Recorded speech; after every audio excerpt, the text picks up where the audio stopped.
साल भर में प्रत्येक माह एकादशी आती है। एकादशी के व्रत भगवान विष्णु जी को समर्पित है।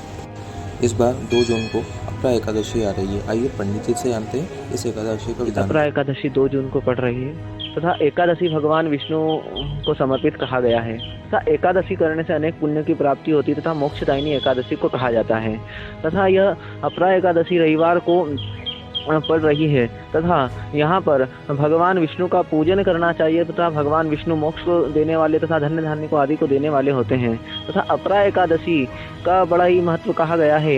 इसमें अपरा एकादशी के व्रत करने से पितरों का पिंड दान का फल प्राप्त होता है तथा एकादशी के दिन तुलसी चंदन आदि से करने से भगवान विष्णु प्रसन्न होते हैं तथा वृद्धि को प्रदान करते हैं तथा एकादशी भगवान विष्णु को समर्पित कही गई था, मोक्ष को देने वाली है तथा अनेक प्रकार व्रतों में से श्रेष्ठ एकादशी का व्रत कहा गया है तथा इस प्रकार एकादशी को भारत में तथा शास्त्रों में अनेक मान्यता दी गई है तथा भगवान विष्णु के प्रधान देवता तथा धन्य धान्य की वृद्धि के लिए तथा कलेशों के नाश के लिए ये एकादशी और ये अपरा एकादशी अनजाने में किए गए पापों से मुक्ति के लिए भी अनेक फल को देने वाली कही गई है। यह एकादशी करना बड़ा उचित कहा गया है तथा अलग अलग फलों से तथा अलग अलग फलहारों से व्रत खोलना होता है तथा ये जो आयुष्मान योग में यह एकादशी आ रही है।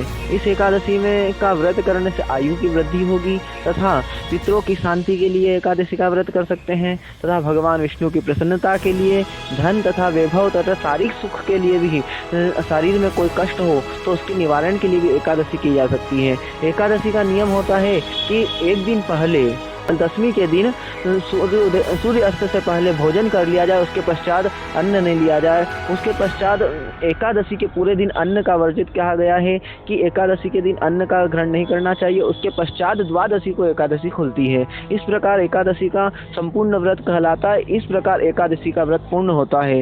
इससे भगवान विष्णु प्रसन्न होते हैं और धन्य धान्य की तथा शारीरिक में वृद्धि करते हैं, मानसिक में वृद्धि करते हैं।